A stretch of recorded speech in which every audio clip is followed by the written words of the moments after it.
Welcome proteins, welcome to class 10th। तो 10वीं आपका स्टार्ट हो रहा है। अब सिविलाइज्ड तरीके से, सही तरीके से, सिस्टमेटिक तरीके से पढ़ाई करने की ज़रूरत है अच्छे नंबर लाने के लिए और अच्छे से सीखने के लिए। ओके, जो हुआ सो हुआ। अब मैं आपको बताऊंगा कि क्लास 10th में आप कैसे पढ़ाई करेंगे ताकि आप अच्छे मार्क्स भी ला सकें। आपका जो बोर्ड है वो फर्स्ट टाइम है, ज़िंदगी का एक बहुत इंपॉर्टेंट मोड़ होता है। और सिर्फ मार्क्स की बात नहीं कर रहा हूँ, सीखने के हिसाब से भी मैं आपको ऐसे टिप्स दूंगा एज अ टॉपर, आपको हेल्प करेगा अच्छे मार्क्स लाने के लिए। स्कूल से लेकर के कॉलेज तक और कॉलेज से लेकर के बीपीएससी टीआरई जैसे कम्पिटिटिव एग्ज़ाम तक मैं टॉपर रहा हूं। तो मुझे पता है, आई थिंक कि जिस तरीके से मैं पढ़ता हूं उस तरीके से अगर कोई स्टूडेंट और भी पढ़े तो उसको ज़रूर हेल्प होगा। कुछ सवाल हमारे जहन में होता है कि किताब कौन सी पढ़नी है, नोट्स कैसे बनाना है। बहुत इंपॉर्टेंट चीज़ है ये भैया, VVI चीज़ है कि नोट्स कैसे बनाना है, ऑनलाइन बैच खरीदना है, पैसे लगाने हैं या नहीं लगाने हैं, रोज़ाना कितना पढ़ना पड़ जाएगा भैया, कहीं 4-4 5-5 घंटे पढ़ने पड़ेंगे क्या ये सब्जेक्ट। तो ऐसा कुछ नहीं है। एक टॉपर किस तरीके से पढ़ते हैं, कम टाइम में कैसे स्मार्ट स्टडी करते हैं, मैं आपको इस वीडियो में बताने वाला हूँ। चलिए देखते हैं, ठीक है। सबसे पहला जो सवाल है हमारे पास कि किताब कौन कौन सी पढ़नी है, ये बहुत इंपॉर्टेंट क्वेश्चन है जिसमें हमने सबसे ऊपर रखा है एनसीईआरटी के विज्ञान को। आपको ये किताब खरीद लेनी है। अगर आपके बोर्ड में, चाहे आप किसी बोर्ड में पढ़ते हो, आप बिहार बोर्ड, यूपी बोर्ड, है ना, चाहे आप कोई भी बोर्ड और स्टेट बोर्ड्स में पढ़ते हो, आप सीबीएसई में पढ़ते हो, आप आईसीएसई, जहाँ पर भी एनसीईआरटी बेस्ड आपका पढ़ाई होता है, अक्सर जगह पे होती है, वहाँ पर आपको एनसीईआरटी की एक किताब खरीद लेनी है। और ये टेक्स्ट बुक आपको खरीद लेनी है फिजिकल, मतलब ऑनलाइन पीडीएफ वगैरह से काम नहीं चलाना है टैब वगैरह में, ठीक है, खरीदना है क्योंकि किताब की ज़रूरत है हमें, ठीक है। ये खरीद लिए। चलिए, ये तो मैं आपको लाइन बाय लाइन पढ़ाऊँगा और कैसे पढ़ाऊँगा तो वो जब वीडियो आप आएंगे कल से तो आप देख लीजिएगा। कल से परसों से जो हमारा स्टार्ट हो रहा है क्लास 10th बाजाबता, है कि नहीं है। उसके अलावा आपको मैं सजेस्ट करूंगा, भारती भवन की एक किताब आती है एनसीईआरटी के अलावा, अगर आप चाहें तो इसका विज्ञान खरीद सकते हैं। इसमें आपको जो जीव विज्ञान है, आपका भौतिक विज्ञान है और आपका रसायन शास्त्र है, ये आपका अलग अलग 3 किताब आएंगी, पतली पतली, ज़्यादा महंगी किताब नहीं है, 100 रुपये के आसपास की किताब होती है। ये किताब आप खरीद लीजिएगा। तो इसका जो कंटेंट है वो काफ़ी अच्छा है, ज़्यादा डिटेल भी नहीं है और ज़्यादा मतलब सिमटा हुआ भी नहीं है, ठीक ठाक लेवल का है। बोर्ड एग्ज़ाम्स के लिए काफ़ी अच्छा है और नॉलेज के लिए भी काफ़ी अच्छा है, एकदम पॉइंट वाइज चीज़ें दी गई हैं। तो मैंने खुद ये किताब पढ़ाया है 2 साल पहले बच्चों को। ये किताब काफ़ी अच्छा है। अगर आप चाहें तो एनसीईआरटी के लिए ये वाला पढ़िए। अगर आपको किताब पढ़नी है तो सच में, मतलब आपके पास टाइम है कि हमको किताब पढ़नी है तो, और अगर आप चाहते हैं कि बस किसी तरीके से हो जाए तब तो फिर भैया कोई बात ही नहीं है। तीसरी चीज़ आती है क्वेश्चन बैंक की। ये क्वेश्चन बैंक आपको अभी नहीं खरीदना है, जैसा कि आपको पता है कि एग्जाम के टाइम पे आपको क्वेश्चन बैंक की ज़रूरत पड़ती है। मैं आपको एग्जाम के टाइम पे बता दूंगा कौन सा खरीदना है, कौन सा अच्छा चल रहा है देख करके। अभी फिलहाल आप ये समझिए कि ये जो आपको 2-3-4 महीने पहले खरीदने हैं जब ज़रूरत पड़ेगी। और ये बहुत इंपॉर्टेंट है क्वेश्चन बैंक, जितना आप प्रैक्टिस कीजिएगा एग्जाम के लिए उतना बेनिफिशियल हो गया। तो ये एक मामला हुआ बाद का। अभी फिलहाल आपको ये पास ये 2 किताब होनी चाहिए। आगे बढ़ते हैं, ठीक है। आई होप कि इतना क्लियर होगा आपको, ठीक। उसके बाद हमारे पास जो अगला सवाल आता है वो ये होता है कि हमें नोट्स कैसे बनाने हैं, ठीक है। अरे, हमें नोट्स कैसे बनाने हैं, ये बहुत ही इंपॉर्टेंट चीज़ है जो एक स्टूडेंट को समझना चाहिए, क्योंकि अगर आप अच्छा नोट बनाते हैं तो ही आप अच्छे से उसको रिवाइज कर सकते हैं और आपके दिमाग में सबकॉन्शियसली वो सेट होगा और बाद में बहुत हेल्प होगा, आसानी से रिवीजन होगा, याद होंगी चीज़ें, एग्जाम में भी हेल्प होगा। तो सबसे पहले टॉपिक वाइज, हर एक टॉपिक वाइज जो है आपको एनसीईआरटी का मैं यहाँ पर बता रहा हूँ, लेकिन अगर आप चाहें तो आप क्या कर सकते हैं, किसी दूसरे किताब का भी ऐसे ही काम कर सकते हैं। और मैं सिर्फ साइंस के लिए बता रहा हूँ, इसका ये मतलब नहीं है कि सिर्फ साइंस पे काम करेगा, बल्कि ये किसी भी सब्जेक्ट के लिए काम करेगा, ये टिप्स जो मैं आपको दे रहा हूँ, ठीक है। चलिए, तो आपको टॉपिक वाइज क्या करना है, परिभाषा लिखनी है, उदाहरण लिखना है और मुख्य बिंदु आपको लिखना है। सपोज करिए कि यहाँ पर हमारे पास एक टॉपिक है प्रकाश का परावर्तन। तो आपने क्या कर लेना है, सबसे पहले एक हेडिंग दे देना है, प्रकाश का परावर्तन, प्रकाश का, है ना, परावर्तन, यही ना। तो आपको हेडिंग दे दिए। हेडिंग देने के बाद आप उसका डेफिनेशन लिख लेंगे, परिभाषा लिख लेंगे कि जब प्रकाश किसी सतह से टकराती है तो मुड़ जाती है। जो भी आपका डेफिनेशन है वो डेफिनेशन क्या होंगे, तो मैं आपको एनसीईआरटी लाइन बाय लाइन पढ़ाऊंगा तो मैं आपको वहाँ पर बता ही दूंगा कि ये वाला आपको ऐसे लिखना है, ऐसे, ये हेडिंग है, ये डेफिनेशन, ये पॉइंट है, ठीक है। चलिए, तो वो लिख लिया। उसके बाद आपको क्या करना है, उसका कुछ उदाहरण देना। सपोज करिए मैं उदाहरण के लिए ये चिन्ह का इस्तेमाल करता हूँ। जैसे मान लीजिए क्या क्या, समतल दर्पण से, समतल दर्पण, है ना, द्वारा बनने वाला प्रतिबिंब। तो ये सब क्या हो गया, ये एक उदाहरण हो गया किसका, प्रकाश के परावर्तन का बनने वाला प्रतिबिंब, ठीक है। तो इस तरीके से आप उदाहरण लिख लेंगे। उसके बाद आप तीसरा चीज़ करेंगे, मुख्य बिंदु, उसके लिए कोई एक चिन्ह दे देंगे। और मुख्य बिंदु जैसे कि, है ना, प्रकाश के परावर्तन के कारण ही चंद्रमा सूर्य की प्रकाश से चमकता है, एक पॉइंट हो गया, इंपॉर्टेंट पॉइंट हो गया, और भी पॉइंट्स होंगे तो वो मैं अंडरलाइन करा दूंगा जब आपको एनसीईआरटी पढ़ाऊंगा। तो आप जिस सर से भी पढ़ते हैं वहाँ पर आप इस चीज़ को कर लेंगे। तो आपने ये 3 तरह की चीज़ें शामिल करनी है। अब कभी कभी ऐसा आपका हेडिंग हो सकता है जिसमें डेफिनेशन ना हो, जैसे हम बोल देंगे कि जंगल का उपयोग, जंगल का महत्व।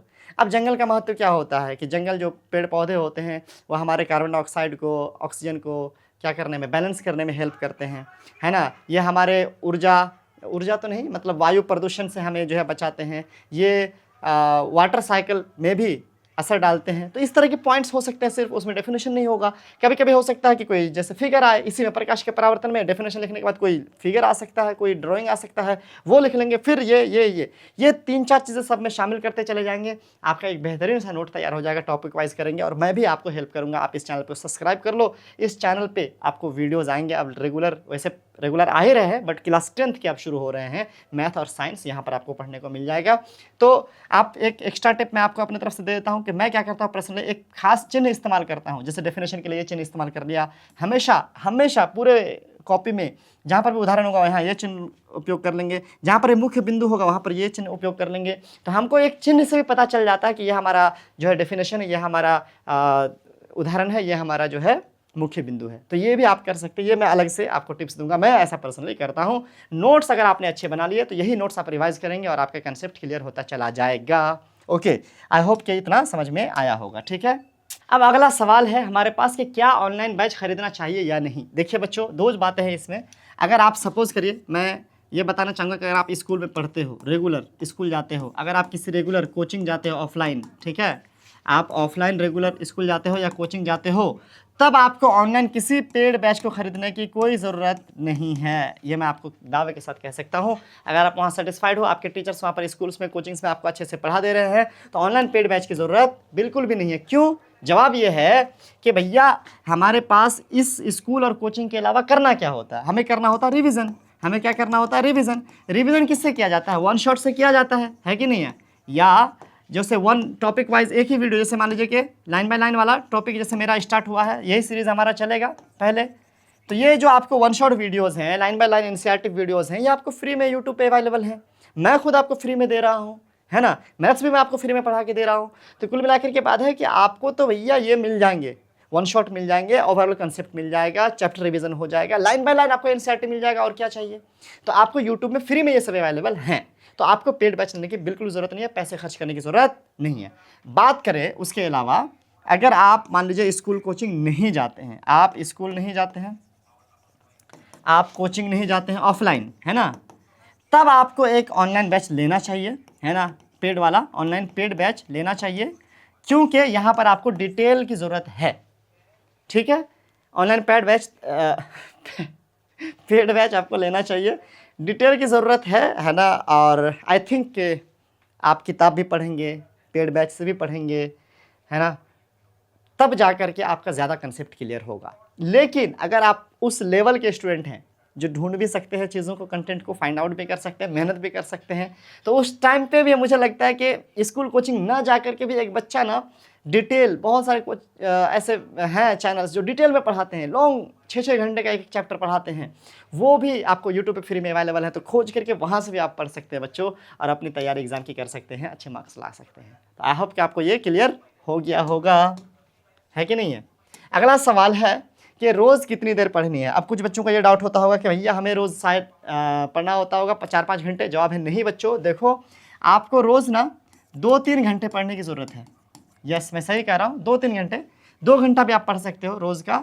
लेकिन क्या स्कूल के अलावा, कोचिंग के अलावा, ऑनलाइन क्लास अगर आप पेड में लेते हैं, मतलब स्कूल कोचिंग नहीं जाते हैं, ऑनलाइन क्लास लेते हैं, तो इसके अलावा आपको कम से कम 2 घंटे पढ़ने हैं, रिवीजन करना है। इसमें करना क्या होता है, इसमें आपको स्कूल में पढ़ाया हुआ, कोचिंग में पढ़ाया हुआ, ऑनलाइन में पढ़ाया हुआ जल्दी जल्दी रिवीजन करना होता है।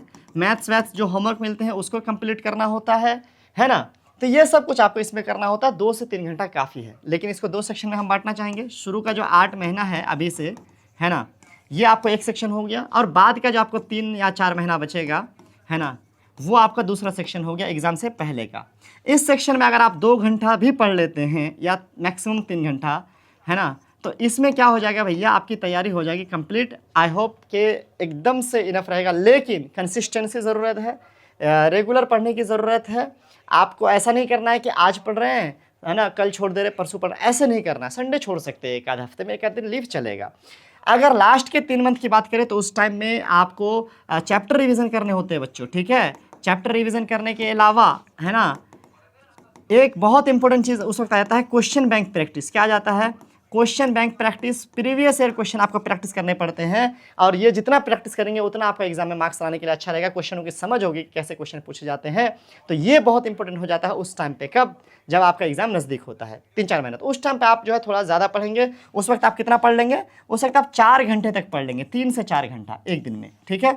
तो आपका इनफ होगा 2-3 महीने उधर लास्ट का, लेकिन इधर आपको 2 घंटा भी इनफ हो जाएगा। मैं तो कह रहा हूँ सिर्फ साइंस की अगर हम बात करें तो हम कह रहे हैं 20 से 30 मिनट बहुत है एक दिन में साइंस पढ़ना, है ना। एक टॉपर भी ऐसा करते हैं और अच्छे मार्क्स लाते हैं। बिल्कुल आप ऐसा कर सकते हैं, मेरे पे भरोसा रखिए। लेकिन वही है ना कि लेस स्टडी स्मार्ट स्टडी, आपके पास अच्छे नोट्स हो, क्या पढ़ना है पता हो। एक दिन में कितनी पढ़ाई होती है? ज़्यादा तो पढ़ाई होती नहीं है एक दिन में, उतना ही आपको रिवाइज कर लेना है, लेकिन ध्यान से करना। ऐसा नहीं कि गाने भी बज रहे हैं, है ना, खाना भी खा रहे हैं और तब पढ़ाई कर रहे हैं, है ना, पड़ोसी में कुछ और भी चल रहा है और फिर उधर भी ध्यान दे नहीं। जब जितनी देर ही पढ़नी है, 15 मिनट ही साइंस पढ़ना है, तो उतनी देर आपको ध्यान से पढ़ना है, बस यही बात है, ठीक है। कि हाँ, जो पढ़ रहे समझ के पढ़ रहे, कि रिफ्लेक्शन ऑफ लाइट, है ना, मतलब प्रकाश जब किसी सतह से टकराती है तो मुड़ती है भैया समझ के। आई होप कि आपको ये चीज़ें क्लियर होंगी, ठीक है। चलिए अब हम क्या करते हैं, अब हम आगे बढ़ते हैं। तो इतनी ही चीज़ें थी इस पूरे वीडियो में जो मैंने समझा एज अ टॉपर आपको बताऊं। अगर आप इतना कर लेते हैं, भैया टॉपर कुछ अलग नहीं कर रहे, बस यही कर रहे हैं, पढ़ने का सही तरीका अपना रहे हैं और वो अच्छे मार्क्स लेके आ रहे हैं। तो आई होप कि आप भी इसको फॉलो करेंगे और मेरे चैनल को सब्सक्राइब कर लीजिए। यहाँ पर आपको आप रेगुलर साइंस मैथ्स के वीडियोज़ मिल जाएंगे। मैथ्स भी बहुत ही अच्छे टीचर हैं, प्रोफेशनल टीचर्स हैं, हमारे पास एक्सपीरियंस है, हम बच्चों को सही मार्गदर्शन कर रहे हैं और सही से, है ना, फ्री मुफ्त शिक्षा देने की कोशिश कर रहे हैं। तो आप हमारा साथ दें, बिल्कुल आपसे यही धन्यवाद के साथ मैं गुजारिश करूँगा। चलिए, thank you, have a great day.